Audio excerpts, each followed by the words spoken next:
Hey everybody, it's Robert Phoenix, and welcome to the Sunday night live stream. You just try to adjust the angle on things a bit. There we go. Get a little more of that fiery stuff going on over there, right? You see it right over here. There it is. Okay, good. How is everyone? It's been. How long? I guess it was last week. Was it last week that we last got together and did this, or was it 2 weeks ago? Seem to forget a bit, but here we are, and we're staring down the after effects of 9/23. Well, obviously the world did not end, and we're going to be exploring that just a little bit. You know, the whole idea with the 9/23 event was that there was a sign in the heavens where there were a number of planets / stars in the sign of Leo, and there were a number of planets / stars in the sign of Virgo, forming the crown and the belt, and also this time of giving birth by the bottom part of this alignment, excuse me, which is in the sign of the Virgin, and the top part was, of course, in the sign of the King. And, you know, even though the world didn't technically end yesterday, and even though the system that was used by the theologians, the modern Christian rapturists, in order to determine that this indeed would be a sign that was based on revelation in the end times, even though these things come to pass yesterday, the world has a very different feel about it today. Let me go back in time. Let me go back to Friday afternoon, and actually it was Thursday afternoon. It was the day before my birthday, which is on Friday. And thank you everybody for the wonderful birthday wishes. It was terrific, and you know, just from that standpoint alone, it was one of the best birthdays I've ever had. Just getting the very warm personal messages from the Facebook realm, and for those of you who actually sent me emails, it meant a great deal to me. And what's interesting about, you know, living one's life is that sometimes it's not about the gaudy numbers. You know, I mean, I don't have a lot of gaudy numbers with what I do. I mean, you can go to my YouTube page and you'll see a good day for me might be about 500 or 600 people, if that's really the amount that is actually listening to whatever it is I'm saying over a short given amount of time. But the quality of the people that listen to what I do, and the amount of kind of depth and to some degree even intimacy, is astounding. And you know, I would take that any day over huge amounts of numbers of faceless people who, for whatever reason, don't mean or matter that much either for me or for this whole experience. You know, it's a two-way street. You know, do I need to continue to do what I do for a living and have you know, money for my kid and my life and all the things that we need to get on? Of course, that's a given. But the numbers aren't really equal to the amount of just love, to be honest with you, that that I actually experience coming from this direction, from you to me. So thank you. I really appreciate it. It meant a great deal. So on Thursday, before my my solar return, I was hanging out. I was walking. I walk around Town Lake. It's my exercise. About a 2 mile walk. It takes me about an hour and a half, and I actually like it when it's hot, so I sweat. And we'll have a few more hot days before the weather turns, and I'll slow it down there. It's a great little exercise, and being around the water is really interesting. But I was there, and I felt. You know, I felt the seasons change. And I felt the seasons change in a moment, in a split second. You know, because I was walking and I got out of my car. It was blazing. I'm thinking, my God, when are we going to get fall? When's fall going to kick in? And I must have walked maybe about 5 minutes, and all of a sudden everything changed. The wind changed, the temperature changed, the clouds changed, and we went from summer to fall very, very quickly. And as I approached, it was at South 1st Street. As I approached South 1st Street, and then the next street beyond that is Congress, over the South 1st Bridge, near the Congress Bridge. So I was on the South First Bridge, and it was raining a little bit. And I thought, oh, this is great, this is wonderful. And all of a sudden, I saw this amazing rainbow, which I was able to capture and put over on Facebook. And it was really interesting. Like this is, this is normally a sign when, like, when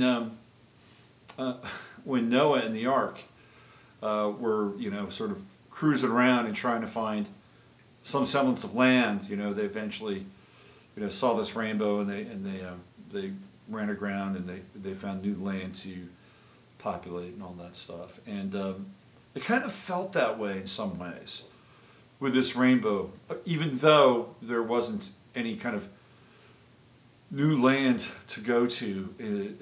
But it felt like there was some level of deliverance in a very interesting and unique way. And what was fascinating about that moment in time is all these people were running, and they all stopped. And they all stopped to take their phones out. And here we are, we're all taking the photo of this rainbow. And it's just like, even though we're all kind of consumed in our worlds, and we're doing this dervish dance and duality and trying to, find this appropriate kind of place and space and time, an event like that can bring a disparate group of people together. And they can share that moment together, and even if they're strangers, they can have kind of this resonant experience. And I just said to myself, everybody loves a rainbow, and of course nobody really said anything, but that's okay. They didn't need to. Anyway, so that was this precursor for my solar return, and then the day to come, which would be the 23rd of September, this day that was sort of pegged by the revivalists, by the rapturists, by the dispensationalists, as a clear sign of revelation from the book of Revelation. Well, what happened on the 23rd was very interesting. Donald Trump, who is campaigning for this guy Luther Strange. I mean, this is for Jeff Sessions' old seat. Luther Strange. Excuse me, I'll have a little LaCroix. Trump was down in Alabama, and he did what Trump does. He cut loose and became this extremely polarizing force when it came to not only Luther Strange and his opponent, Judge Roy Moore, who is essentially backed by just about everybody who has any kind of relationship with the Constitution or America or God. Judge Roy Moore was the judge down in Alabama who actually stood for the statue of the Ten Commandments, Moses and the Ten Commandments being publicly displayed, which eventually it was ordered to be taken down, which is odd because now we have all these other forms of statuary like, Satan, with these two little kids, I think in Oklahoma, right? And we have satanic statuary in Minnesota. It's okay for that to be there, but they had to remove the Ten Commandments from the state of Alabama. Well, Judge Roy Moore stood up for that, and one would think that Trump would also stand by Judge Roy Moore because he's also kind of an America First constitutionalist. He's a quote-unquote Christian, but no, Trump has thrown down behind Luther Strange, who apparently is a Soros-backed candidate. Now, what's also really interesting is that Breitbart was not allowed to show up in Alabama. That means the website, the news agency Breitbart, was not allowed to go there. It was not allowed to cover Trump's press conference. Can you believe that?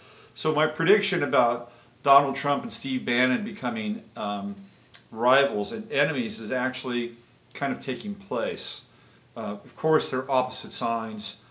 Steve Bannon's sun is opposite Donald Trump's sun. We have the Sagittarius Gemini opposition, and Steve Bannon is on Donald Trump's south node. So he could be somebody who could be a real pain in some ways. He could be Trump's Achilles, so to speak, on the south node with his identity. So this is a very interesting time for Trump. But I was thinking now about what happened in the aftermath. So Trump came out and basically said to the players of the National Football League, hey, if you're not going to respect our country and respect our flag, then, you know, the teams in the NFL should just fire you. If you're going to kneel, they should just fire you.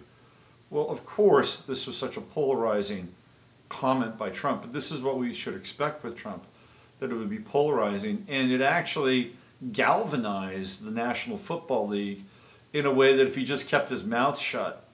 I've been thinking about this. Like, Trump is a really smart guy. He's not a dummy. You know, contrary to popular opinion, he's actually quite smart. So I asked myself, you know, why would he do this? Why would he throw a hand grenade in the room, so to speak? Is this another kind of art of the deal moment? What if Trump's plan ultimately was to unify America? Think about this. What if his plan was to unify America? How would he go about doing it? Would he continue to split the social atom and create this great divide the way that he's doing in his very Gemini-esque kind of way? Well, he might. But what if there is a different kind of strategy at work? And I'm not sure that this is taking place, but I need to throw it out there because I've been wondering about it. You see, sports is a very interesting medium. If you know anything about sports, or if you've played sports, you'll understand that coaches are really intense people, and there are a few different types of coaches. There's like kind of the rah-rah coach who wants everybody to get on the same page and everybody's rowing in the same direction. And somebody like Pete Carroll of the Seattle Seahawks kind of embodies that role of the rah-rah, the player's coach. And then there are other coaches who tend to, how do I say this, create a sense of friction and tension amongst them and the players. And I'll give you an example. The hockey team that actually beat the Russians in the 1980 Olympics, was the 1980 Winter Olympics, is that right? No, 1976 Winter Olympics, I think that's what it was. It was up in upstate New York, and the hockey team was coached by a guy by the name of Herb Brooks. And Herb Brooks, they did a special on this, and they kind of detailed what he did. Herb Brooks, he decided that he was going to kind of be the bad guy, that he would get every single player on the team to hate him. And he had coaches, he had assistant coaches, and the assistant coaches would kind of take the player's side. But he kind of galvanized, this is the interesting part, he galvanized the team through enmity. So he got the team to come together because they all couldn't stand him. Now there's a fine line between having a team that is pulling together because they don't like the coach to an out-and-out revolt where the coach is out in his ear. And I've seen this happen with certain coaches. So you have to be careful with this model. But I'm wondering if, because this is really interesting. This is a really interesting piece. I'm wondering if this is ultimately Trump's strategy to bring the country together in kind of a negative or inverse fashion. And I'm not trying to support Trump. I'm not saying, but I'm thinking about it. And the reason why I'm sharing this with you is because I was watching Michael Bennett, whom I have really mixed feelings and opinions about. He's a Scorpio. He plays for the Seattle Seahawks. I think he had an absolute bullshit moment with the police down in Las Vegas, and it was one of those things where, you know, we create our own reality, right? And this is what Michael Bennett was doing in that moment. This is how powerful he was. He created his own reality. He created his own scenario where he was becoming persecuted for a brief period of time. And it was really kind of, you know, I wouldn't say it was sad. It was like kind of despicable to watch him in some ways.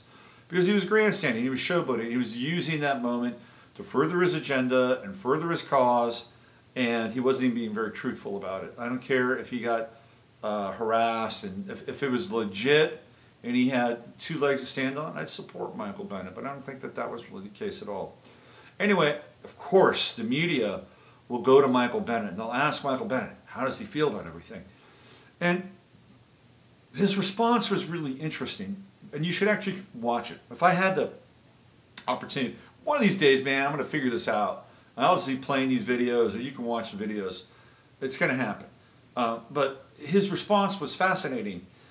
He went from kind of being this polarized, like the issue before, like before Trump came out and threw down against the NFL, and he threw down against the players, and he threw down against all of that, right? The issue before with Michael Bennett was, it was about the black community. It was about the black community, how the black community was being persecuted by the police. There was police on black violence, and there were all these other kind of variant issues that somehow needed to be addressed, and had the conversation needed to keep going. Well, when I saw Michael Bennett today, guess what he was talking about? He was talking about all people. He was talking about a human experience. You know, he was moving away from kind of his own polarized view that his group or his community was being somehow earmarked for violence and degradation, you know, and he had moved towards this being a human experience. This was really fascinating. I'm like, wow. So he's kind of moved from this position where he was polarized, and now he's expanded his point of view, and he says it's a human experience. In a strange way, Trump is creating a unified field. He in a weird way, through this inversion, he's creating the potential for a unified America. Look, I have no patience in a lot of ways for the NFL guys, because they didn't even know what the hell they were talking about or what they were protesting for. And I'll be straight up with you. And they make a ton of money, and you know, their owners play in stadiums that have been financed by the American people. Almost all the stadiums in the United States were built with tax dollars. So I don't have a lot of sympathy for the players. Let them go find some other line of work, you know, that's going to pay them as much. And I know football's a dangerous gig. I totally get it. But it's like, go find another gig. Go find another country where you can play a sport. Go find another country where you can sit down in, you know, in front of the national anthem. I mean, let's say you played for the Saudi Arabian soccer team. You think if you played in the Saudi Arabian soccer team and you didn't like beheading, and you really thought women shouldn't be wearing hijabs, and you decided to sit down when they play whatever song or anthem they play before they, you know, throw out the first ball for soccer, I guarantee you they'd take you right off the field right there. They might even take you right onto the sideline and cut your freaking head off, okay? That's what happens in some countries. It didn't happen here. Now, Colin Kaepernick is not playing football not because he's been persecuted.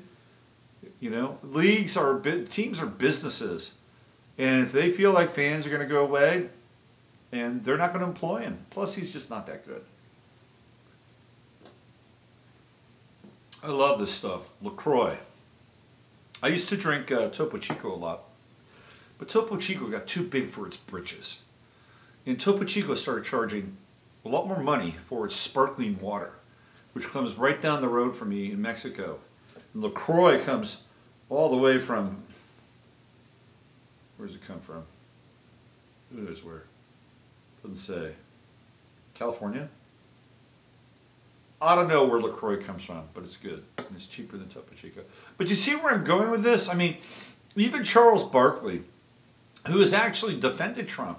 Charles Barkley, who's basically said Black Lives Matter is bogus, right? He's like come out and say, he's like, Charles Barkley's one of the most honest like brothers you'll run across.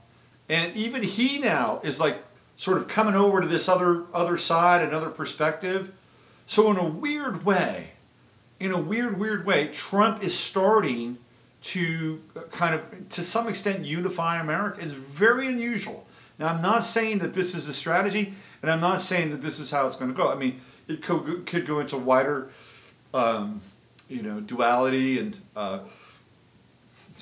kind of what cut a wider swath through our culture and our society. But I thought it was really, really interesting. The other thing that was fascinating today is that most of the players that are currently playing in the NFL happen to be millennials. And today the moon was in Scorpio, so for most of today it was kind of crossing over that late second and third decan of the moon in Scorpio. So there was a Pluto-Moon conjunction generationally for a lot of the players in the NFL. So they were taking an emotional stance in a lot of it. It was triggering their Plutonian code in the majority. Not all of them are millennials. Some are kind of Gen Xers, but most of them are, because football players really don't have that long of a career. Speaking of football, how about Tom Brady today? 5 touchdowns. Not bad for a 40-year-old guy, Leo. So it's we're in a very interesting time now, and it does feel, even though the world didn't end, it does feel as though we're kind of in a different place. It's I think it's a time now where we're going to have to, especially in these last degrees of Sagittarius and Saturn and Sagittarius, we're going to have to, kind of get as much out of these waning moments of truth and authenticity as we possibly can. While Trump is decrying the National Football League and this whole experience around being unpatriotic. This is, again, I'm going to come out and say this is the right of the players of the National Football League. They can come out and they can protest. There's nothing in their contract that says that they can't protest. If you want to stop the protest, just stop playing the national anthem. Play a different song. I don't have a problem with it. Okay, I don't have a problem. I love the country. I think the country has some really powerful roots to it, and I think it's a very unique country that's been undermined by a select few special interest groups, and there is an agenda afoot to really change and alter sort of the subatomic structure of the country permanently. And I think I don't think it's a great thing, but I'm not saying that's besides the point. It's part of this. In addition to that, I also feel that there's this fake patriotism, and I've talked about this before, and the fake patriotism disgusts me.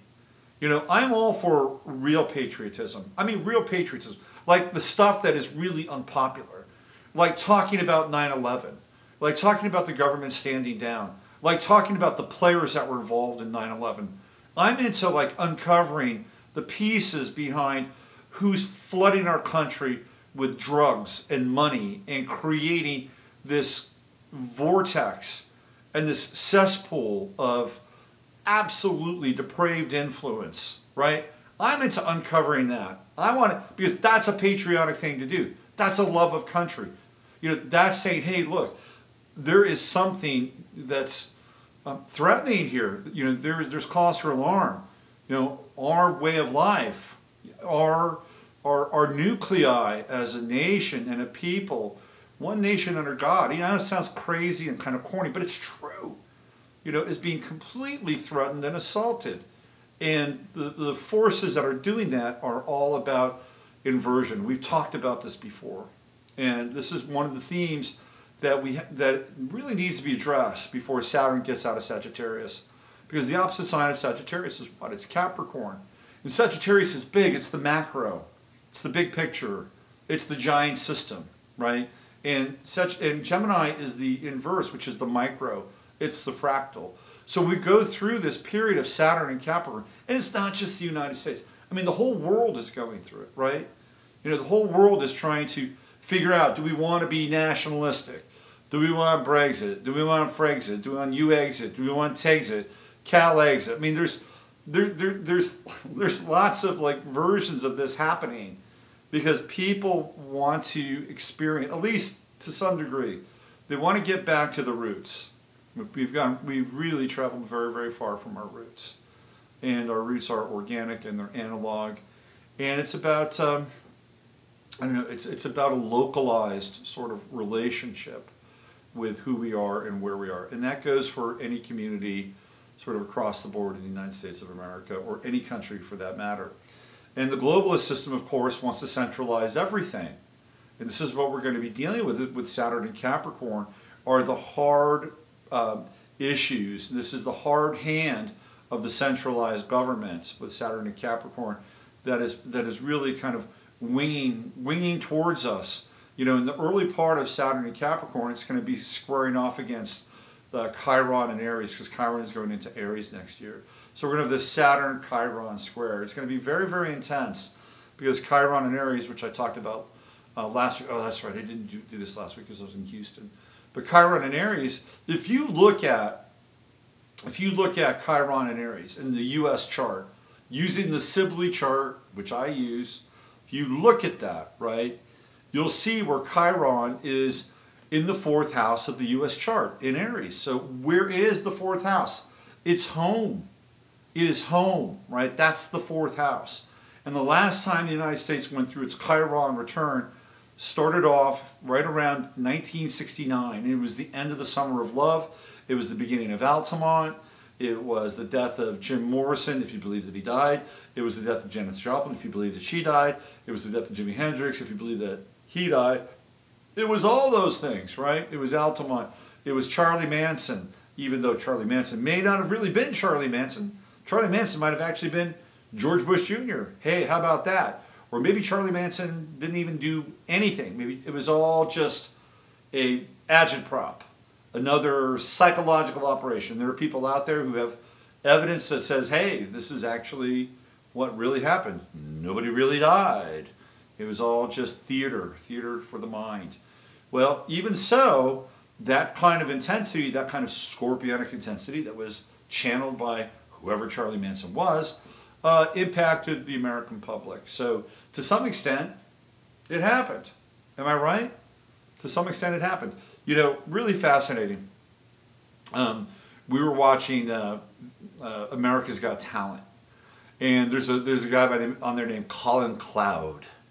He's a master magician, and I was watching him, right, and he did this trick, which I thought was, well, okay. I thought it was good, but if you understand what this guy's doing, you can see how he was really stacking the deck in terms of the odds. And there's a reason why I'm telling you this story. There's always a reason, okay? So his trick was that he sent out a call for the TV audience to tweet to America's Got Talent, and to tweet a person, a place, and a food. Okay, a person, a place, and a food.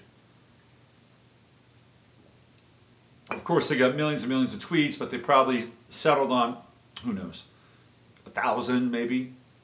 Okay, so here's what happened. Now, he got the tweet. He got it. He figured it out. But just to show in his mind, and this is really fascinating too, because it uncovers everything. Just to show the people, the viewing audience, how much he knew in advance that the tweet was going to be Ellen, Rome, and cheese, that he went undercover the week of production, and he dressed with a latex bald head, and he pretended to be a sound guy, and all this stuff. And every single step along the way during that week, he was using Ellen, Rome, and cheese, and he was using it in sentences, and he was using it in conjunction with any kind of interaction with any of the hosts, okay? Any of them. I think there's 4 of them, right? So what he was doing was he was psychologically preloading the hosts. And when they got those cards, because there were multiple cards on there, that said, and one of the cards on it said, of course, Ellen, Rome, and cheese. and I think it was the Spice Lady. I forget her name. The Spice Lady. Anyway, she had the card, and that's what she picked out. Now, do you think he had some kind of magical ability to move his mind ahead in time out of all those millions of tweets to come up with Ellen, Rome, and cheese? No, of course he didn't. What he did is he preloaded the four hosts so that the potential of picking Ellen, Rome, and cheese would be dramatically increased. And who knows how many Ellen, Rome, and cheeses there were on each of those cards. Because the reason I'm telling you this is how reality operates. So we went from there and we went to watch a video by Derren Brown, who is he's a street magician, but he's also one of these NLP guys. I'm sure some of you know of his stuff. I was fascinated by Derren Brown around 2010, 2009, 2010. That's when I discovered his stuff from the BBC. And he did this, it's fascinating. He did this experiment with a group of people. And he basically, what he did is he handpicked about 13 or 14 people to partake in a kind of fake seminar that he was teaching for a week. And each of them had, I think they had to pay money. Or I don't know, maybe they were, I think they paid money or they were chosen, I'm not sure what. Anyway, that they were all part of this seminar that Derren Brown, they all knew who Derren Brown was, and they all wanted some of Derren Brown's spice, his sizzle, right? And his whole plan was to get 4 of these people to commit an armed robbery. Okay, and it was a very elaborate kind of setup, but it was through a whole series, a week-long series of reinforcement and triggers and music, and then whittling down the 4 candidates who he thought would actually pull off a heist. And one of the things that, this is really fascinating, one of the things he sent everybody away with was a fake gun. Because the gun was their opportunity to sort of kill their fear and murder their inhibition in some ways. But these guns would show up and they'd play a role. Now, what happened is that he staged this whole thing where this area of London was cordoned off. Like there was nobody around except for this guy in a truck, okay, in a like the version of a Brinks truck, an armored car. And he told these people that he was going to meet with them and they were going to do something and they had to walk to this place. They're going to park at a certain place and walk to wherever Derren Brown was, and they had to bring their fake gun, their rubber gun. All right. Now they were so loaded with pre-suggestion, so loaded with it that when this car drove by and played this piece of music by the Jackson 5, that they had been loaded to listen for and trigger all of these associations that Derren Brown had built into them. That at that moment, in that moment, when that car passed them and played that specific and particular piece of music, they would then jump into action. And out of the 4 people, 3 of the people of their own volition took their rubber gun and went over and held up. This is a rubber gun. Remember this. This is a rubber gun. And there's a very good, they knew this, right? This is not a real gun. So the guy who was playing the role, wasn't even a real security guard. He was told to do whatever they said or go down. But the people who had the rubber gun, and they were just regular schmoes, been programmed by Derren Brown, they didn't take into account that the fake security guard, who was really an actor, might actually have a real gun, in which case they'd be shot. 3 out of 4 of them sprung into action. And out of the 3, one of them really got into it, like, get on the ground, put your face down. Like he really was fully into this thing, right? And this one guy, you could see him, the one guy that didn't do it, he walked away, and you could kind of, there was something going on inside him. You can watch it, but he didn't do it. And there was one of the people, this one guy, after he got caught, you could just see, like, the emotions that were hitting him were just so discordant. Like, on the one hand, he was kind of exhilarated that he actually did this thing. On the other hand, he was laughing and thought it was funny. And then on the other hand, he realized that he had done something just completely and utterly, like, heinous. I mean, theoretically with society, it's a heinous thing to run and go steal some money like that at gunpoint, nonetheless. And not even really of his theoretically own volition. And you could watch, like, what was being played out, you know, kind of behind the screen of this guy's eyes. And of course, Derren Brown takes them off screen, takes them into his geodesic dome, and he deprograms all four of them. He defrags them, right?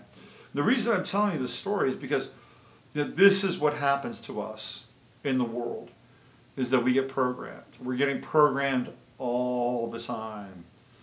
All the time. We're all being pulled by our emotional signal, right? I mean, I guess this is a good discussion to have as we're in the 29th degree of the Scorpio moon.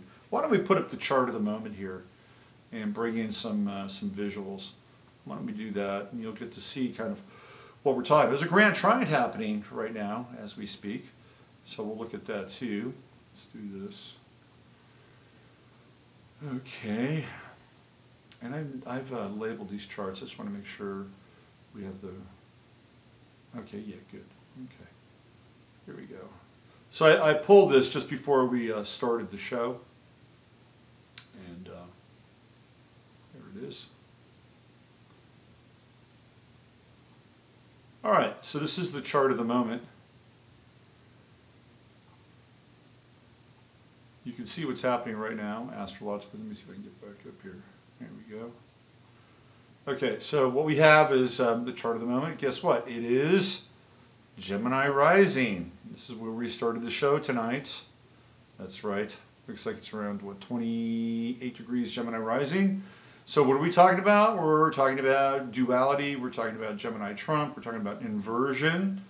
And this whole idea that perhaps in an inverted way, there is a sense that maybe we're averting some kind of weird duality. Maybe we're averting some kind of weird social crisis. I'm just throwing it out there. I'm not necessarily convinced of it, but it's kind of interesting to watch these kind of factions unify. So here we go. We've got the moon in Scorpio, 29 degrees. Remember, that's where it was today for all of today while the NFL games were playing. So a very kind of dramatic emotional effect crossing over the millennials, Pluto and Scorpio, and of course the man who started this all, Colin Kaepernick, happens to be a Scorpio. Moon in Aries, Colin Kaepernick. So here's the grand trine that we've got going on. There's Uranus right there at the edge of Aries. What is that set? 27. And then we have coming down here. It's a very interesting, well, it's not really quite a grand trine, is it? It looked like a grand trine earlier, so my bad. It's kind of just, there's like a disconnect between Saturn and Venus. So because Venus is at the early degree of Virgo, and we have this late degree Uranus, it's a mathematical trine. It's kind of wide, but we still have that trine going on. The trine with Saturn, which has been going on for a while, and Saturn's going to speed up. Saturn's going to eventually, okay, we got 9 people, I guess, watching. And I'm Gem Rising. Oh, okay. Yes, okay, so I get these notifications. I should turn off notifications. Not that I don't like them, but they're interrupting a little bit. So Saturn's going to get closer and closer to Uranus as we get closer and closer towards the end of the year, where eventually Saturn will exit into the sign of Capricorn. So what's that going to mean with Saturn getting closer in trine and tighter with Uranus? Well, it's kind of an interesting energy in terms of bringing something radical and different and new into alignment with an existing social structure. So, I'm wondering if, God, I just keep coming back to this thing that, maybe Trump is doing this Herb Brooks. And that if he continues to polarize everybody, then we'll all wind up being pulling together, even beyond, right? It won't even be like, okay, it's not like we're going to go to the left. I don't think Trump will push people to the left, because the left in identity politics is completely bankrupt. But what he might actually push people towards is this greater sense of unification, and something that might even transcend party politics. And perhaps this might be a manifestation of this Saturn trine to Uranus, where the existing structures come into alignment with something radical, different, and new. Well, that would be great. That would be fascinating. That would be something that would actually transcend politics, which would be pretty cool. I'm not really sure if that's the game plan here, but clearly it might have some legs. Meanwhile, on the war front, Leo rising Donald Trump is now making links between Iran and North Korea. We knew this would happen. North Korea is not the target, ladies and gentlemen. It's not the target. The target is Iran. The target is Iran. Iran has always been the target. North Korea will be dealt with last. It's Iran and it's Syria. These are the two countries in the Middle East that the nation state of Israel and our good friends, the Saudi Arabians, they want eliminated. Now, the Saudi Arabians and the Israelis, well, they're much more linked, or at least the nation state of Israel are much more linked than you would think. And in fact, the House of Saud actually emanated from where? Israel. That's right. So check your history books, boys and girls. The House of Saud might not even really be Muslim or Arabian. They might have just taken on that role so they could control a large swath of the Middle East and their oil and their reserves. But those are the two countries that want Iran and Syria excised. They want them out. They want them done. They want their resources, and they don't want any competition in that part of the world. North Korea is just bait. The real prize here is Iran. So that's what Trump was doing just today, linking North Korea to Iran. Now, perhaps, again, I'm throwing this out there, Mr. Sun-Uranus conjunction in Gemini, that by doing this, ultimately, he might actually, again, unify the people on the right, unify the people on the left, unify people that are not war hawks. We'll see what happens. Clearly with Mars on his ascendant, war is, part of the chart. And he's already demonstrated that with at least one missile strike to Syria, and also with a kind of a vowed backing of the Saudis in Yemen. We actually stepped up our presence in Yemen. So he has really not kept his promise of having less involvement in the Middle East, and to some degree, till this point in time, he's actually increased it. Anyway, getting back to the Saturn-Uranus trine, perhaps when Saturn gets closer, that we might come into some interesting alignments, both philosophically Saturn with structures, philosophically Sagittarius with structure Saturn, and this blending of something radical, different, and new. Now, of course, Uranus in Aries represents people in sports, right? Especially, of all sports, football players, because football players are the most like our modern-day gladiators and warriors, thus they represent the sign of Aries. So we have Uranus in Aries. What do we have? Well, we have radical gladiators. We have radical warriors. And we have this trine to Saturn, which might be an indication that we could be going through some kind of philosophical and even systemic, what was the word? I wouldn't call it, because I'm not sure it's going to end, by the end of the year. I'm not sure we're all going to have kind of a kumbaya moment. But there could be some kind of greater understanding from that point forward, at the end of the year moving forward, at least from an athletic perspective, because from, then Uranus next year in May moves into Taurus, and everybody's going to have right around, roughly the same issues with Uranus and Taurus, and that's going to affect our money in a huge way.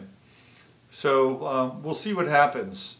The other thing with Saturn trine Uranus has to do with technology, and I think really what we need, and this is what our lawmakers should be working on, is we need real industry standards for what's coming with robotics and AI and the explosion that's going to be taking place over the course of the next 7 years when Uranus goes into Taurus.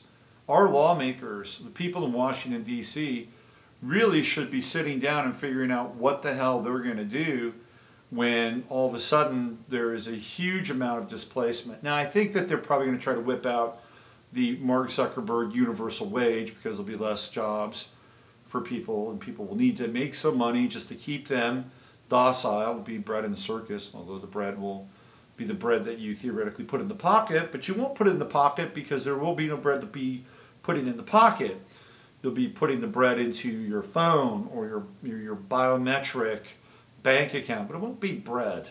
Let's put it that way. I mean, that's the way that they may resolve this because of the fact that jobs are going to be going away.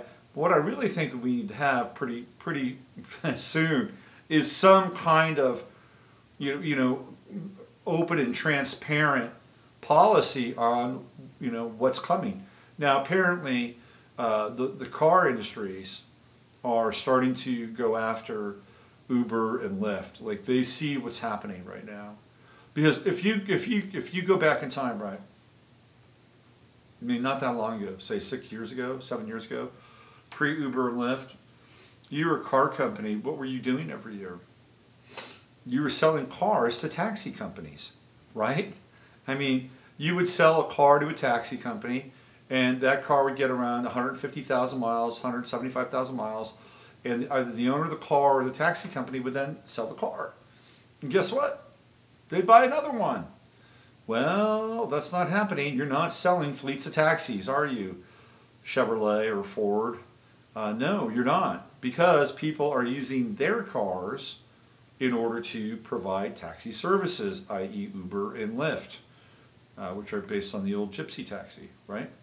So that's another thing that is, all the technology that's coming is going to be driven, like, not just the technology. Well, yes, the technology and the laws and the statutes that are going to be associated with the new technology. They're going to be driven by Detroit. They're going to be driven by Google. They're going to be driven by Amazon.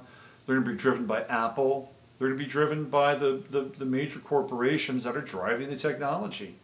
And it won't be you or I. We won't have a whole lot of say because, first of all, most of us aren't privy to it. Second of all, we don't have the time and the energy and huge amounts of money to go hang out with lawmakers and lobby them for the American people. That's just not the case. Never has been the case, unless, of course, you belong to a PAC or a super PAC or a group like the NRA that lobbies on your behalf. We actually need something like that. I mean, I think Judicial Watch does a great job looking after us in terms of freedom of information and staying on our politicians and the government, making sure that they're staying honest. And that's a group, if you ever wanted to donate some money, I think Judicial Watch is a really solid group to donate money to. But we don't have people that are actively, working on our behalf because, of course, we're being outspent. Anyway, this is where things are headed. This is where things are headed technologically. And so with a Saturn-Uranus trine, it just would be really nice if we could somehow get our heads around it from a human perspective, from a consumer perspective, and from a technological perspective, and have some kind of safeguards and something that keeps things remotely in place before the onslaught of AI and automation completely runs us over. Blade Runner is coming out next week. The second version of Blade Runner looks pretty good, and you get your double dose of High Strange with Jared Leto and Ryan Gosling, two unusual characters, and a little bit of Harrison Ford thrown into the mix. And what's really interesting, I haven't seen the whole thing yet, but they're talking about in the intro. I do want to see the new Blade Runner. I usually don't go to the movies, but I want to see Blade Runner. In the intro, they're talking about the Jared Leto character, who looks like he's a replicant. And he basically says that the whole idea is to wipe out the whole of humanity. Now, that wasn't the part of the first movie. Although that was part of the sub-narrative in Philip K. Dick's master short story, Do Androids Dream of Electric Sleep? So, but it's becoming clear now, right? It's becoming clear that they're telling us again, you know, what they want to do. Oh yeah, we want to wipe out a lot of humanity because the synthetic consciousness will supersede humanity's consciousness and outperform it at some point in time in the future. Another thing that they're doing, again, from the cinematic perspective, is the new movie Mother that is starring Javier Bardem and Jennifer Lawrence and directed by Darren Aronofsky. I'm sure some of you have seen the reviews and know that Mother is the spirit of the earth, right? She's Gaia. And there's a scene in the movie where Jennifer Lawrence has a baby in the movie, and they wind up killing this baby at this house and eating this baby. I mean, everything is metaphoric in the movie, of course. It wouldn't be literal now, would it? But it's a very unusual scene at a very unusual time and juncture in our human history, right? I think Jennifer Lawrence might be a Gemini. I could be wrong, but I think she is. All right, so more about the chart of the moment, which we started the night off. We've got the true node, which has probably changed a little bit now. I think the true node might be kind of edging towards the 4th house, but when we started tonight's show, it was in Leo, and it's in the 3rd house, Gemini's house, so we have been talking about duality, and Gemini, and the mind, and programming, and all that stuff. We have included both sports, which are Leo activities, and also movies. We have a cluster of planets still in Virgo. These are the planets, by the way, that were being talked about in the 923 revelation. Venus, Mars, Mercury, and the Sun, even though the Sun was in Libra on that day. That's a sidereal representation, and not a Placidus representation. One is astronomical and the other is astrological.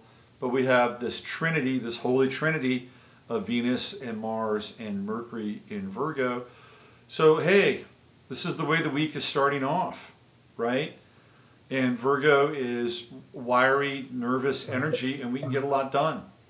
So if you want to get a lot done, we're going to have the moon coming into Sagittarius on Monday. It will, let's see, Saturn's at 21 degrees, so probably looks like probably on Tuesday we'll have the Moon-Saturn conjunction. But one of the things that happens when we have, well, let's say we start the week off on the moon, right? Moon day, Monday, right? So we start, that moon is kind of a critical sort of emotional transponder. So moon in Sagittarius is emotional authenticity and being honest, but sometimes moon in Sagittarius can be a little self-righteous. So it'll be really interesting to see what the reaction to the NFL is tomorrow.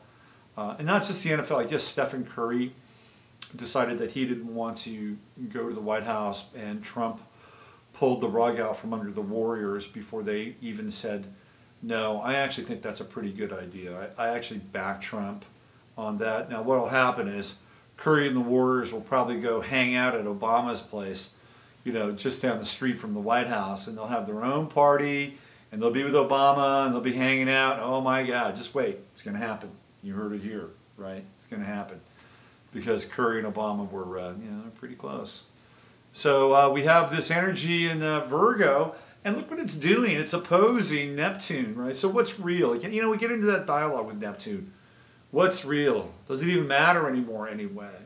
Because everything is fake, everything is modulated, everything is synthesized, everything is mediated. You know, our foods are genetically modified, our skies are toxic and twisted, and every single day they're filled with a variety of chemicals and, nano arrays. So what's real anymore? Does it even matter? I think it does. I think it does. Because if it doesn't, then you just, why don't you just, do what the dude did at Burning Man, and just go run into the Burning Man and self-immolate. No, there are things that are quite real. Your relationships with people are very real. Your relationships with your heart and your soul, they're real. Or at least we'd like to think they're real. And if they're not, well, you better get real with it. Right? These are, your relationships with your family, even if you hate your family. I mean, those are real. Those are real feelings, right? Even if you're having a difficult time with certain people in your family. How you feel about, your pets, and how you feel about how you treat other people, and how you can somehow in your own way, anchor the sacred. Because one of the things that Sagittarius, represents is religion. And it's really orthodox religion and what we would call exoteric religion versus sort of esoteric religion. Now that square with Neptune is kind of wide. It's about 9 degrees. Back when Saturn was around 15 degrees in Sagittarius, when it was really kind of opposing the 9/11 Saturn in Gemini, that was an interesting square with Neptune. But it's still there. Now Saturn's going to be moving on and getting further and further out. So this is probably sort of the outlier of the square once it gets to 22, 23. Then we're kind of moving out of that, trying to understand and torque the nature of reality, squaring off against, anything is permissible and anything is possible with Neptune and Pisces. So eventually what will happen is we're going to have Saturn moving into Capricorn, and in roughly a year and a half, Saturn will be moving into sextile with Neptune, and that'll be a very interesting time. We might actually come to some reasonable solutions. We might actually come into some interesting humanitarian kinds of aspects with Neptune in sextile with Saturn, where the structures of hierarchies and the administration and government and corporations might actually be humanized a bit by the sextile with Neptune. It's going to be fascinating to see what happens again with the NFL, excuse me, especially when the moon moves into Sagittarius, how people respond to it. And quite frankly, I could see spectators, people that buy the tickets, maybe they'll either come out and support the athletes and we'll have the unified effect, or maybe they'll stop going to games. Which may not be a bad idea. Maybe it's time for us to rethink things like the major distractions, such as sports. I'm a big sports guy, but it might be time to rethink those and not replace them with something else. Right? It's not like, let's take down football and replace it with soccer because soccer is international, right? No, it's not like that. If we're going to take down football, maybe we need to take a break for a while, and find something else to do with our Sundays, like connect with our families. If you have a family. If not, you wind up going to the sports bar and you have your kind of instant family. Okay, we got a Mars trine coming in here with Pluto. So there's some intensity with that Mars-Pluto trine, right? Got to figure out where Mars is, like where's Virgo in your chart, because that's where industrious Mars. It's that busy Mars in Virgo. It's trining Pluto and Capricorn. Man, you can get some work done with that Mars-Pluto trine. By the way, if you have Mars and Capricorn in your chart, that's a pretty enviable aspect for Mars. It has a lot of endurance to it. It is most people with Mars and Capricorn tend to be really competent and good at what they do. They're also able to do things that are not necessarily, how do I say this? They're able to do the dirty work. People have Mars and Capricorn, they can do the dirty work. They'll show you, hey, look, I can do this. I can get this done. And even though I may be your boss, I may be the CEO, I'll roll up my sleeves and I'll throw down. And this is a great thing about Mars and Capricorn. Mars and Capricorn people tend to get promoted because they also make other people look better. Well, we've got Mars in Virgo, which is hyper mercurial, but also in trine with Pluto. We also have a Mercury Pluto trine, and Mars is actually moving closer in orb, and Mercury's moving away, but they still represent a trine. So the Mars-Pluto trine, for you, wherever Virgo is in your chart, that's where Mars is moving through that part of your chart, and you can theoretically get a lot done. I've got Mars coming up on my midheaven in the next couple days, and hopefully it won't be a tower effect with Mars up there, but will actually be something that will be, at the very least, active and dynamic. What else do we have here? Let's see, we've got Venus in trine with Uranus. So that's, again, we talked about, that's an unusual trine, and again, that's based on the kind of the mathematics, where Uranus is about, let's see, Venus is at 8. So it's a wide trine. I mean, it's like 13 degrees. I mean, classically, it's not even really a trine, but I'm seeing it here on Astrology. So are we going to talk about it? I'm not going to talk about it too much. But it indicates that there is kind of this unusual blending of energies that are kind of, they're unique, right? Because, Venus is in Virgo, it's an earth sign, and Uranus is in Aries, it's a fire sign. So it's a unique kind of merging of relationships. Maybe this, again, is indicative of what happened today in the NFL. Like a guy like Drew Brees, who's a Capricorn, by the way. Drew Brees is also he's also pretty conservative. Like, he's from Texas. He went to school right up the road from where I'm broadcasting to you from. And he's also, his mother was in politics, and his mother was a trip. I don't know, maybe one of these nights I'll do a special on Drew Brees' mother, because he disowned her. She was so driven. The woman was so driven and so obsessed with power that he had to disassociate and disown his mother. And then she died in a very strange hotel incident not long ago, a couple of years ago. Anyway, Drew Brees is generally pretty conservative, and he came out today, and he was not so conservative today. He came out and he stood with the rest of the players, but he rounded it off, and he said that really what we need to do is we need to honor the flag, ultimately. We may not have liked the message, but we all need to come together, and it's our right if we want to do this. It makes us Americans. It's really interesting stuff. I mean, this might be like fifth dimensional, underwater chess or something. I don't know, but I mean, even how Breeze spun it was like he wound up turning it into something like, powerfully American, and even like, again, the Michael Bennett thing. He went from like, having his agenda, his narrative agenda being addressed, to expanding to like all. It's interesting. These are interesting. These are interesting times. But we also have, Mars is going to come more into square with Saturn over the course of the coming days. So we will have a Mars-Saturn square, and again, Mars are our athletes, so it's our soldiers, it's our warriors. And in Virgo, Mars is trying for purity of intent, right? That's the nature of Mars. Let's get pure, let's get clean, let's find the most pure motivation possible, and then act upon it. I would say Mars in Virgo is very Zen-like in some ways. You find that perfect moment, right? You find that the clean essence of the blade, and you cut. Unlike any other Mars in Virgo is incredibly Zen. And here it's coming into square with Saturn, over the course of the next 8 days, getting closer and closer.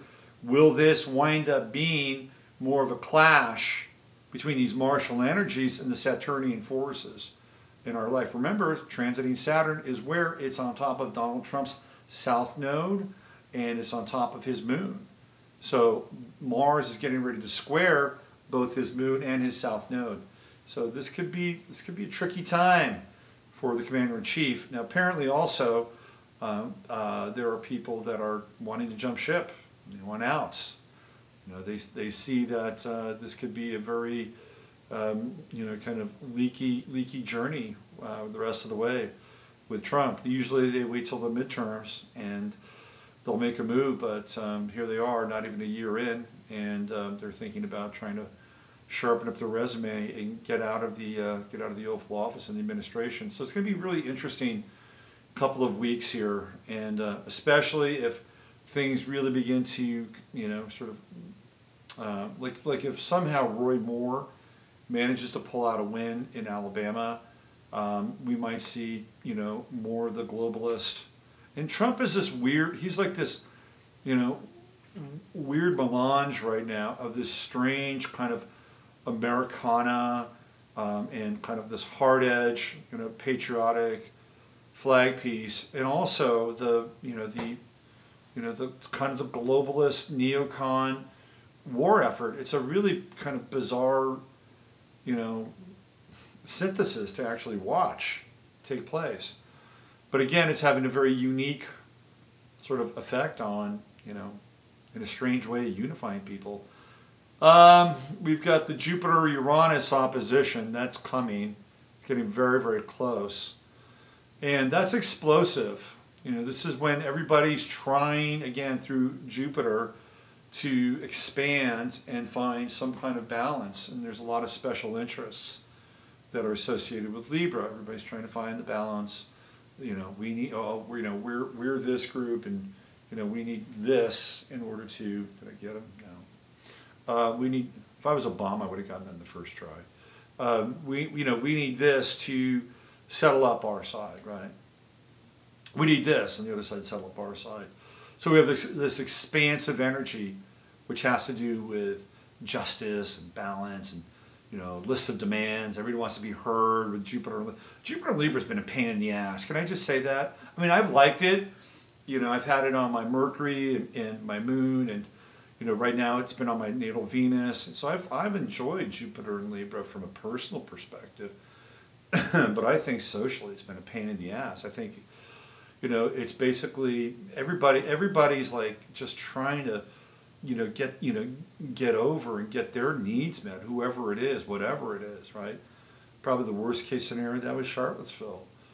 And here we go, it's coming in opposition with Uranus, so it could be really explosive. You know, we could have an explosive moment coming our way with the Jupiter-Uranus opposition. All right, why don't we move away from the chart of the moment?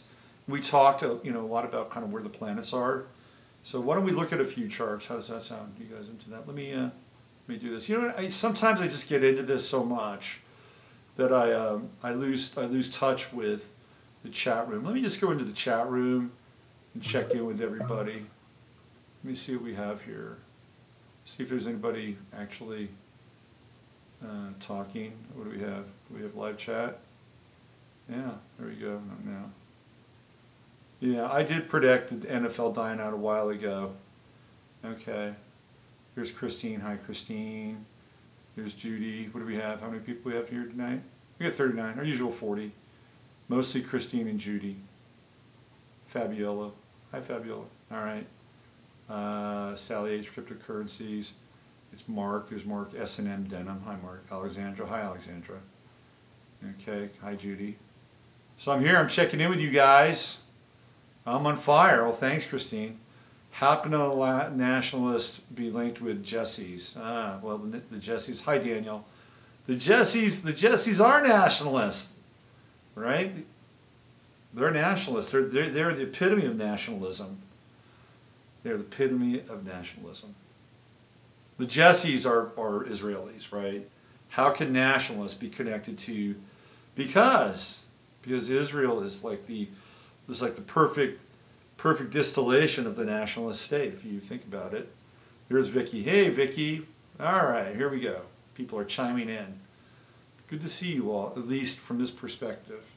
You know, one of these days, I want to hold an event where we all get together and hang out. That's what I would love to do. I think it would be fantastic. I don't know. We'd have to go someplace fun and sunny and try to make it really affordable where people can camp and stuff.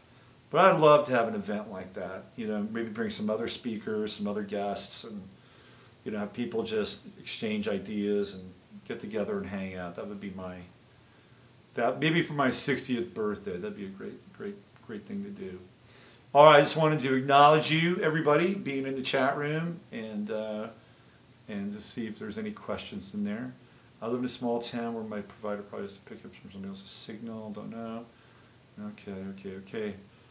Oh, what's Trump's relation to the Jesuits? Oh, the Jesuits. Okay, I thought you were talking about Israel. Trump was schooled at Fordham University, which is a Jesuit college.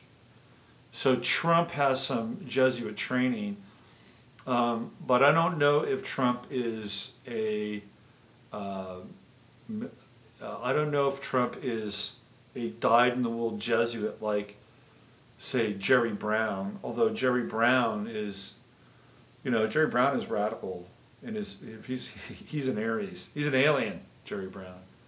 He's an alien Aries Jesuit. That's who he is. But I don't think Trump is being driven by the Jesuits. I don't think Trump is being driven by the Jesuits. Did he take the oath? According to Newt Gingrich, the answer is no. According to Newt Gingrich went on record. Good night, Mark. Newt Gingrich went on record and said that Donald Trump did not take the oath. Now, I don't know what oath he was referring to, but you can look it up. He said that Trump was not a member of any secret society. Right? Any secret society. Yeah. Okay? All right. Why don't we get into some other stuff? Let's get into some charts. Let's do that. Let's get into some charts. Okay, so the first chart of the night, I'm only going to do 2, I think, tonight. But there'll be, actually, I'll do 3. I usually do 3, right? 3 is the magic number. So, here we go. The first chart of the night is, it's an interesting chart, and it's kind of an interesting character. And if he is on here on Astro Dienst, there still may be hope for me yet. That I might make it to Astro Dienst and have my chart on there. You never know. All right, here we go. I'll put the picture up first. Ah, you know this guy, right? You know him. Hold on. Just do this. There you go. And do this. No, hold on. It's Stefan Molyneux. Happy birthday, Stefan Molyneux. I actually like this guy. He cracks me up. He's really bright. Super, super bright. Well, let's check out his chart. He's born on, I believe, September 24th. Let's bring him onto the deck here.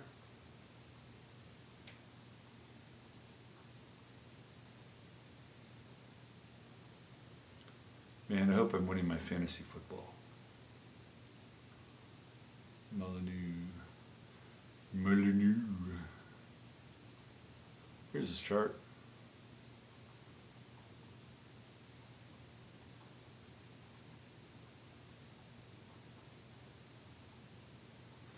Okay, so our man is an Aquarius rising, which makes sense. Am I right? I mean, doesn't Molyneux like the...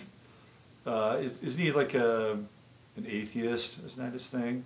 So he's an Aquarius rising, which means he's going to follow the beat of his own drummer. And he's got Moon in Aquarius, which is, it's one of those unusual moons. The Moon in Aquarius is quirky, it's eccentric, it is voyeuristic. It's a very voyeuristic moon. It takes the emotions and is very observational with the emotions. And with Moon in the 12th house, it's a secret moon. His emotions are like, Stefan Molyneux probably does not always share his emotions, number one, because his emotions are mental. People that have air moons have mental emotions. That's the way it is. But in the 12th house, even that makes it more difficult. And he wants to bring the emotion to the ascendant. He wants to bring it to the world. But what he gets really is, I think, the kind of the mental version of emotions that are filtered through the ascendant and are very Aquarian. And Molyneux was really early. He was an early adopter. I remember watching one of his early videos that he did on the Free Range or the Free Range Society, and it was actually really good. And he went from doing these kinds of instructional videos to actually, doing the live rap thing that he does every single day. And you can see that he's got, the work ethic is, it's all there with Virgo. He's got Venus, Uranus, Pluto. They're all in Virgo, all in the 7th house.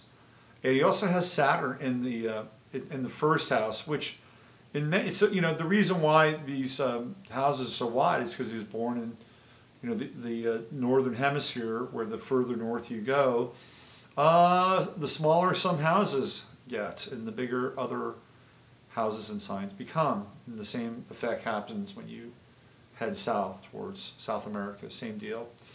So he has Saturn in the first house. It's much lower because he's got a pretty big first house there with Aquarius and Pisces and Aries, which means that his personal demeanor. This is why, by the way, this is why some people use like equal houses, or maybe they'll go to the Koch system, because it breaks everything down and makes it easier to read.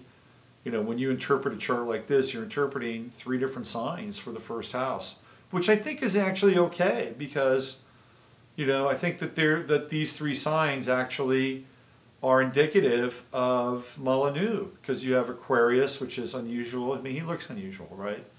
But not necessarily bad, because Aquarius rising people can be, good-looking people. But they just have an unusual look about them, and with the bald head, and he's got kind of a very unique sort of persona that he projects onto the world.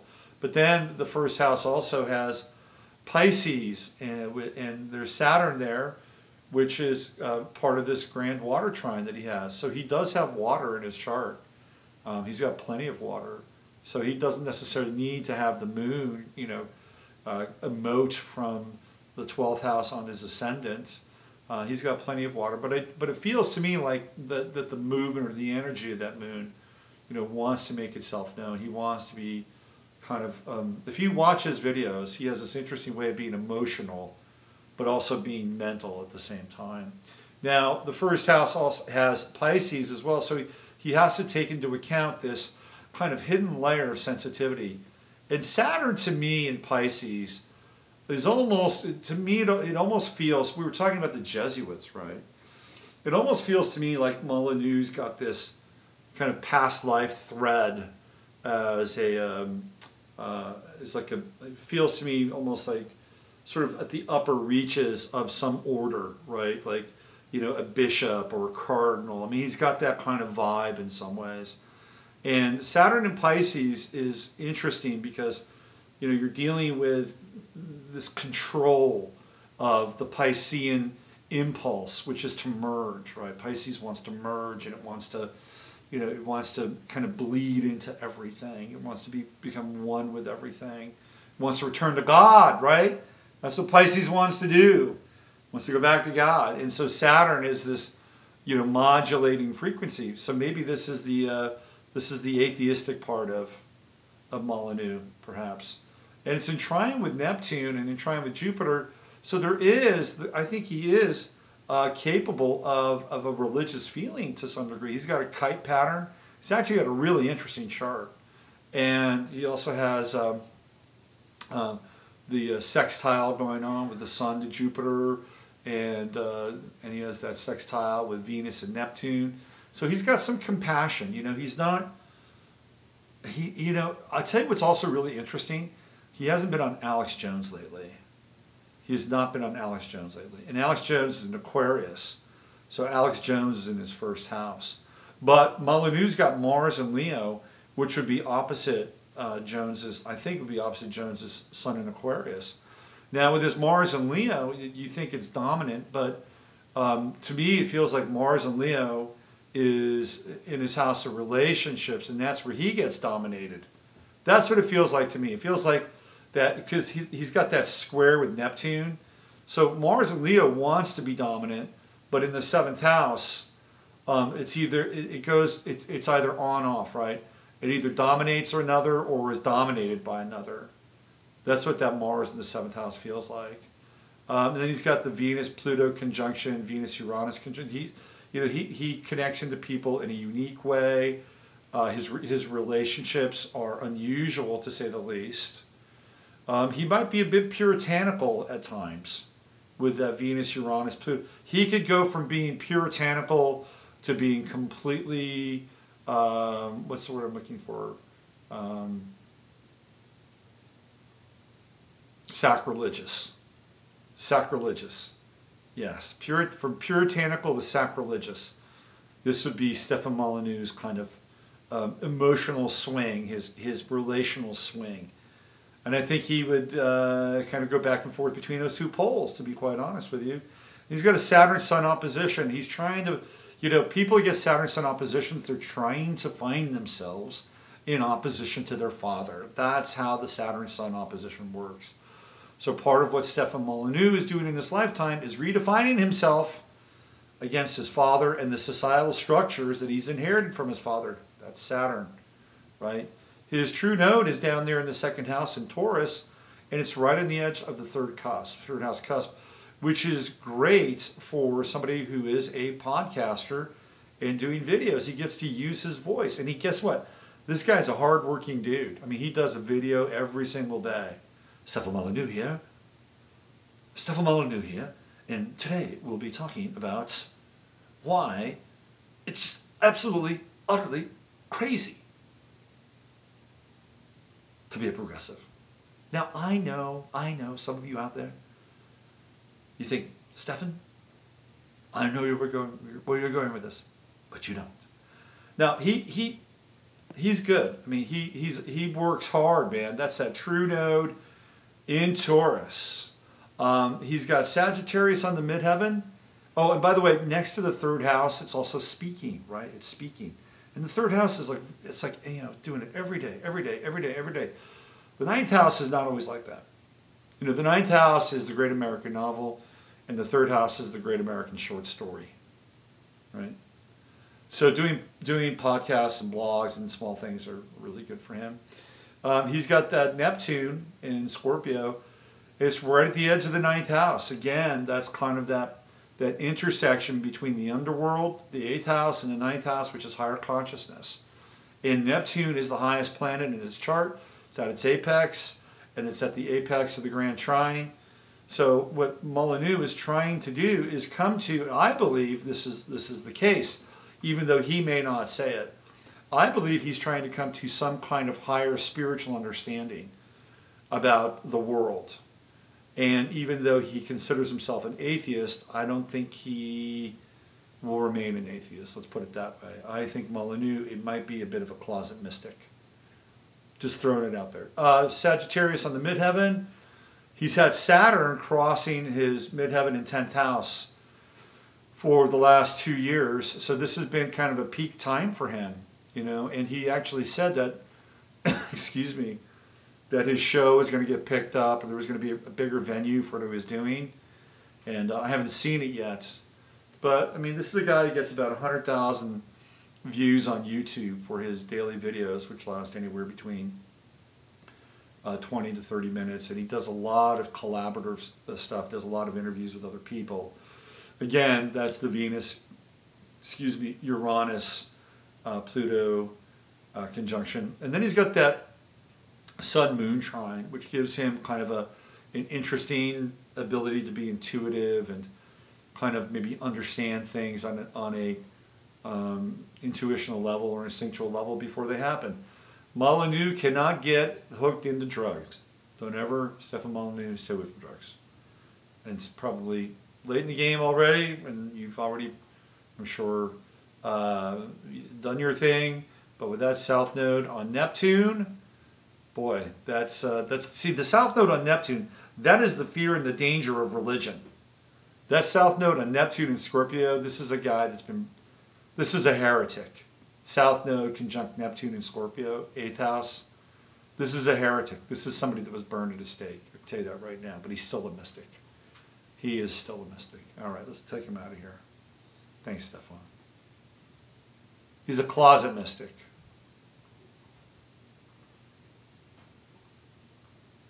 Okay, let's go to our next chart for the night. And I think you'll like this one.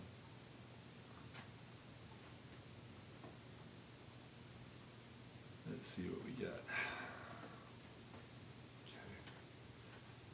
Here we go. Oh, who are these people? Yes, you know the guy on the right. Sir Paul. Sir Fall.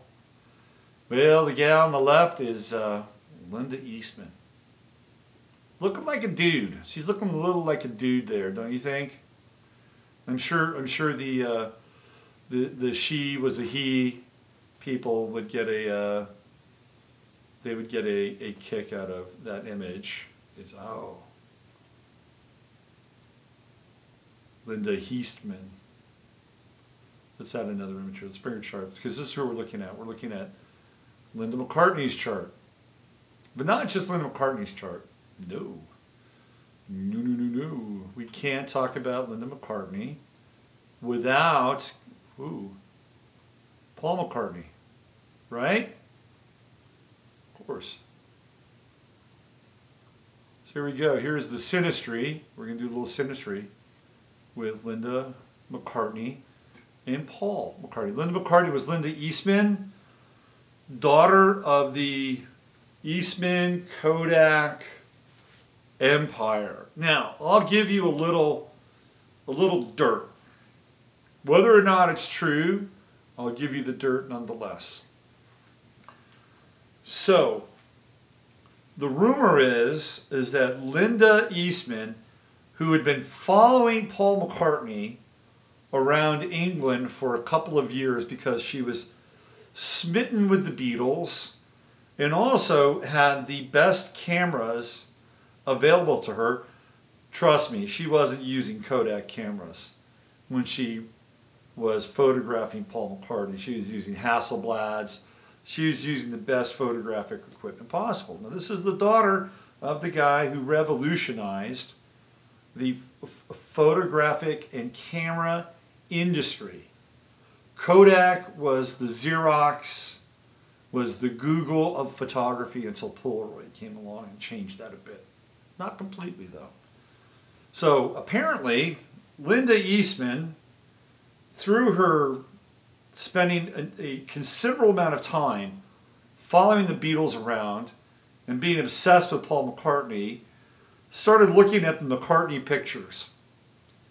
And she realized that after looking at the pictures, that the guy she had started following was not the same guy that she was currently following. She apparently had the photographic evidence. How about that?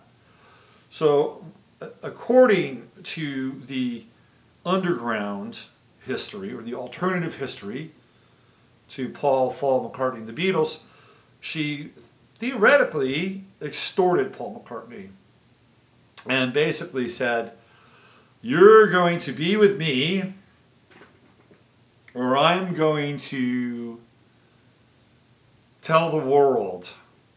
I'm going to blow your cover." And remember, she's the daughter of somebody very, very powerful. So not only did she have the photographic evidence, but she probably would have had the clout of the Eastman Kodak family to back her up, although who knows, they probably think she might have been nuts. But anyway, based on that, he said, well, I guess I'll jump on board and be a part of her family. I mean, think about it.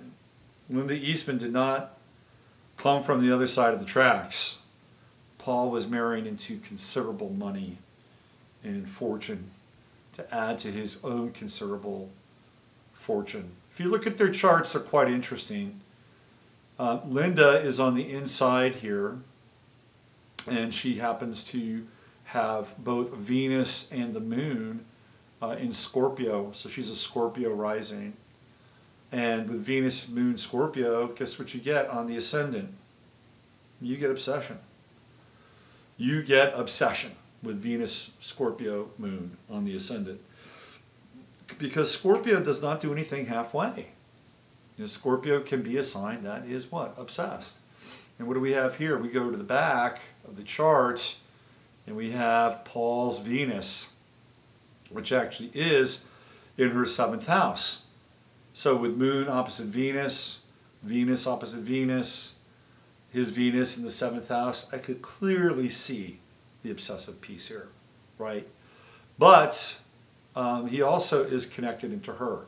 So this is not a one-way deal, but there are interesting nodes of connection. There are all these conjunctions all over the place, mostly because they're born around the same time, right? She has Uranus and Saturn in the 7th house, which is unusual, right? Because Saturn is an anchor in the 7th house. We get an accidental exaltation there, and Uranus is conjunct Saturn, so it's an unusual anchor or an unusual relationship that is both different but also quite grounded in a lot of ways. And his Uranus and his Saturn are there because, again, they're born right around the same time. But look at where we have her Jupiter, which is in the 8th house. And McCartney, his Sun and his Jupiter are on the IC, which is home. So this is where he has his natal Jupiter and Sun in the 4th house. You know, which is kind of interesting if you think about some of the themes that he talks about. Some of them are quite, in many ways, are kind of home-oriented themes. Remember, someone's knocking at the door, somebody's ringing the bell, do me a favor, open the door and let him in. That song to me is about being stoned, by the way. Anyway, that's a very 4th house kind of, you know, kind of song, right? Junior's Farm. Again, you know, those 4th house kinds of echoes and images and, you know, farm and home life and, you know, agrarian. You look at their first record, you know, Ram, and it's, well, there's the Aries element, obviously, to Ram, but there's also that connection to, you know, husbandry and, you know, living the life on the farm, and we're raising farm animals and all that stuff. So her Jupiter is right on his IC, and that's money. So he was tapping. Look at where her Jupiter's in the 8th house. So that's money. That's big money. Jupiter in the 8th house. So Jupiter, and that's other people's money, right? That's not her money. That's her inherited money, because the 8th house is inheritance.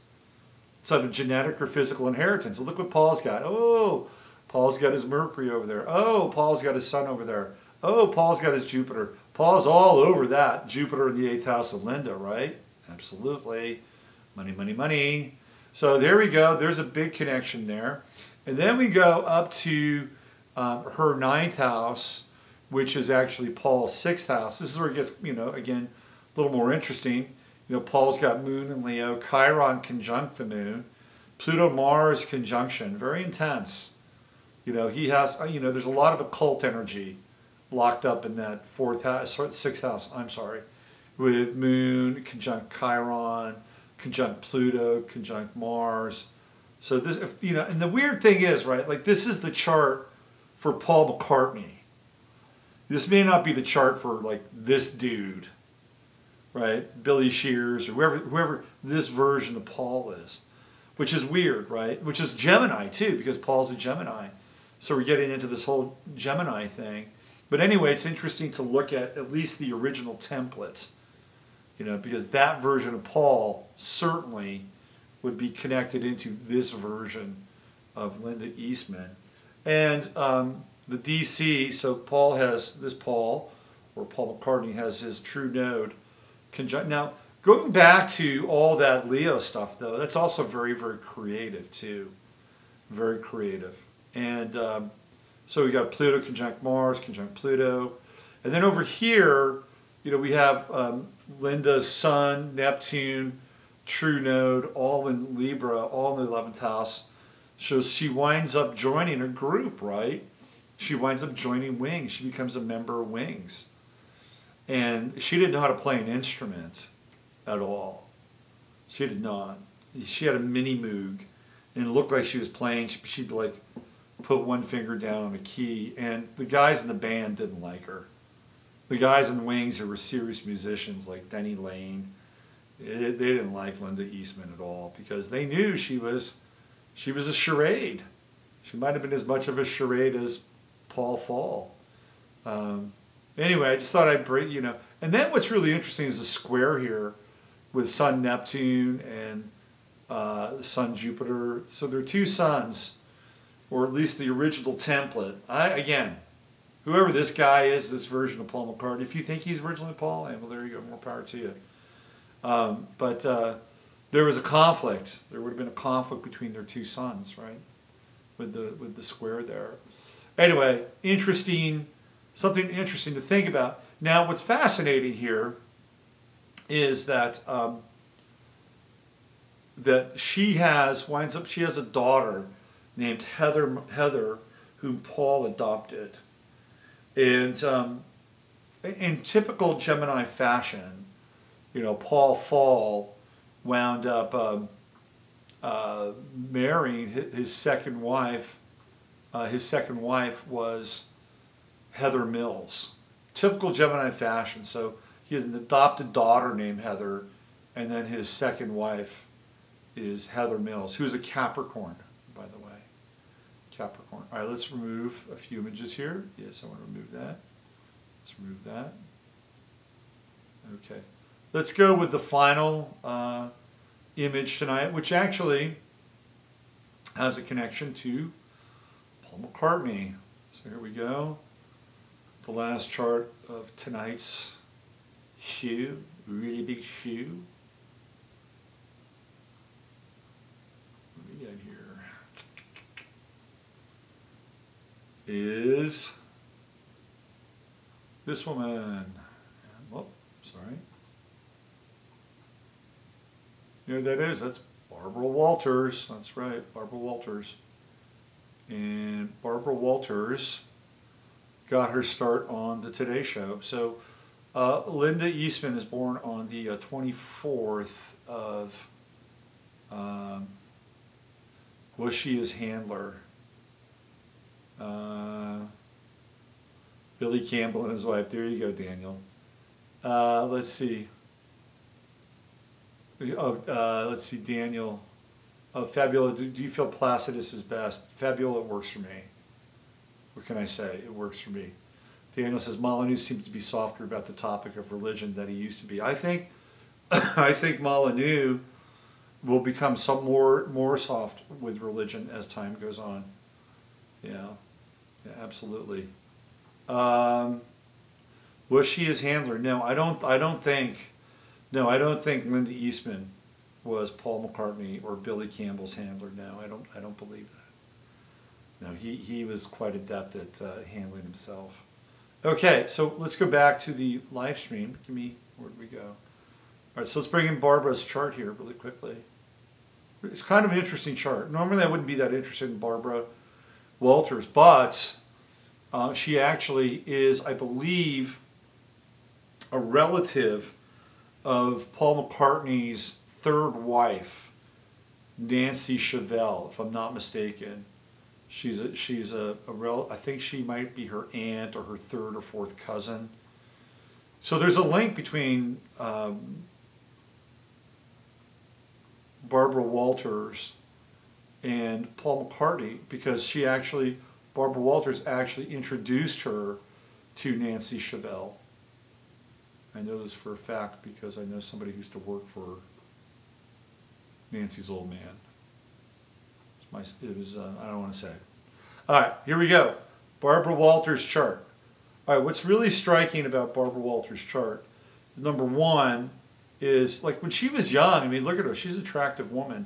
And she's actually, even with all her work, she's aged pretty well. Right? She has Sun on the first house and the ascendant. And people that have Sun on the ascendant, even if it's in Libra, and it's kind of in its fall in some ways, people have Sun in the first house they're forces. Like Barbara Walters has been around. Like when was she born? The heck is that? Barbara Walters, Massachusetts. I can't see it. Is it 1929? Is that what that is? Is she that old? Yeah, she's got Pluto in Cancer. She's 1930. I can't tell, man. My eyesight's terrible. Hold on. Let me get into. I'll tell you in a second. I'll blow this sucker up. 1929. I was right. All right, I'll get the big chart up here. Yeah, so she's born in 1929. I mean, this is longevity, boys and girls. Look at where that true node is. It's in Taurus. You know, working hard. You know, that's just like Molyneux. True node in Taurus. 3rd house. True node in Taurus. 8th house. And of course, she's got money. I don't know what her background is, but I guarantee you she's got money in her background. I know she's got money now. And she's got that sun on the ascendant. You know, that's a force. And she has Saturn down in the 3rd house, which is communication and longevity, right? She's got the Saturn trine to Venus. She's got a Saturn-Mars sextile, which is generally also considered longevity. You get endurance with a Saturn-Mars sextile. And she has a Saturn Sun square, which she just, you know, I think being a Libra rising probably helped her, because this is a person who, if they weren't on the surface pleasing, they'd have a hard time getting along with people, especially people in power, with a Sun-Uranus conjunction and a Sun-Saturn square. She's got that Uranus in the 7th house. We're not talking about it. Oh, hey, Jim. Thank you. 1871. Oh my God, Christine, you're hilarious. I said, is that 19? When is Barbara Walters going to go away, though? I mean, I've made this joke before. Like, I don't think she exists from the waist down. I really think she's just like, at this point, kind of, you know, out of Blade Runner. You know, I mean, this is like, she's still doing interviews. I mean, but if you look at the chart, it's kind of there, right? It's kind of in the chart. Even with Pluto in the 10th house and Cancer, I mean, think of how Cancer is clingy, right? It's like a crab, right? She's clinging onto her 10th house. No, you're not going to take me off the view. No, I'm going to continue to do these interviews. I'm going to cling. I'm going to cling to my place in the world with Cancer in the 10th house in the midheaven with Pluto there. Squaring my Mars. Screw you all. I'm never going to die. You know, I mean, that's Pluto in the 10th house, right? In Cancer, that's how I see it. And she's got the Venus-Neptune conjunction. A Venus-Neptune conjunction, I think she could get people to open up with the Venus-Neptune conjunction in the 11th house. She can get people to tell secrets. Maybe she's even a spy. Maybe Barbara Walters actually works for the CIA. So she is a talking head. Yeah, Barbara, I mean, have you ever seen Barbara Walters walk in the last 10 years? No, you haven't seen her walk, because she doesn't exist from the waist down. She's an automaton. You know, even I think even the legs on the view are fake. But anyway, it's an interesting chart. I mean, obviously, the true node in Taurus, you know, and the Saturn in the 3rd. She's a hard worker. But with that Pluto in the 10th in Cancer. What's also really interesting is she's like this kind of an early figure for women in media, right? Her and Jessica Savage. And she's got that Moon and Jupiter conjunction in the 9th house. And the Moon is, again, at the apex of the chart, and it's in trine with Mercury and trine with Mars. So I think women would have been, you know, always at some point, but at least certainly initially, into Barbara Walters. Especially with Cancer on the midheaven, Moon at apex, Jupiter conjunct the Moon. And look where her Moon is. Her Moon is at what? 23 degrees. Guess what? Her Moon is conjunct Paul McCartney's Sun. Hello? That's right. And who does she introduce Paul McCartney to? I think it's her niece. And he becomes Paul McCartney's 3rd wife through Barbara Walters, who's born one day after Linda Eastman. So they're separated by one day. A little bit of Gemini crazy there for you before we say goodnight. I wonder what her relationships are like with Uranus in the 7th house. I bet you Barbara Walters is actually really kinky. I bet you she's got a freaking wild side, right? Whips and chains and all kinds of shit. Okay, let's get out of here. Get back to the live stream. Alrighty. It's been great hanging out with you guys tonight, all 40 of you. The best 40 people on the internet on Sunday night. Do I want to remove this? Yes. I'll be back tomorrow morning. We'll do the old 15 minutes of flame. And hopefully I'll have more to say by the time I get up in the morning. I usually do. So thank you for tuning in. You can follow me on robertphoenix.com, where I will be doing a lot more writing because I need to. And that's a fact, Jack. So you know the drill. Oh, by the way, I have a goal. And I want you to help me make this goal come true. My goal for the rest of the year, this is my birthday goal. My goal is to do 2 readings a day. And sometimes I do 2 readings a day. Sometimes I do 1 reading a day. Sometimes I do 3.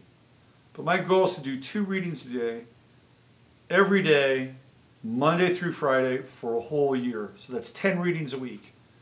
That is my goal. That's my intention, and I'm sharing that with you. Because if I can just meet that simple goal, just a simple goal of having 2 readings, I feel like, you know what I feel like? I feel like I'm that guy on TV that's showing you the kid, you know, who's about 25 pounds. If you just donate 15 cents a day, Robert will be able to continue his podcast. No, but that's my goal. If I can get 2 readings a day, 5 days a week for a whole year, it's going to allow me to do a whole lot, include at least write 1 book. So I'm not asking you to go out and get a reading, although if you haven't got one, I suggest you get one. You know why? Because I did the math, and I think I started doing this like hardcore on the astrological side. I've been doing readings since the 90s. Like I've been doing tarot readings, psychic readings. I've been doing this for a long time. But I started doing this hardcore right around 2008, so we're getting close to about 10 years now. And I figured out that, yeah, that's right, Jim. That's my goal, brother. Be positive. So I figured out, I've done the math, and since I started this, I probably have done around close to 2,500 to 3,000 readings, between 2,500 to 3,000 readings, because there's some days where like I would do like 6 readings in a day and stuff like that. I've had crazy stuff. So I'm getting close to about 3,000 readings since 2008. That's a lot. And just lately, man, I mean, the gate has been open. And I got to tell you, it's just been open. Who's that? Good entertaining show. Hey, David chiming in on Skype. Hi, David. So anyway, you owe it to yourself. You owe it to yourself. Get a reading with me. All right, I'm out of here. So you know the drill. Use your head to discern what's real, your heart to see what's possible. To Daniel, to Judy, to Christine, to who else? Fabiola, to Mark, everybody else who's been in the chat room tonight. Thank you for joining in. I'll see you guys next week. Have a great week.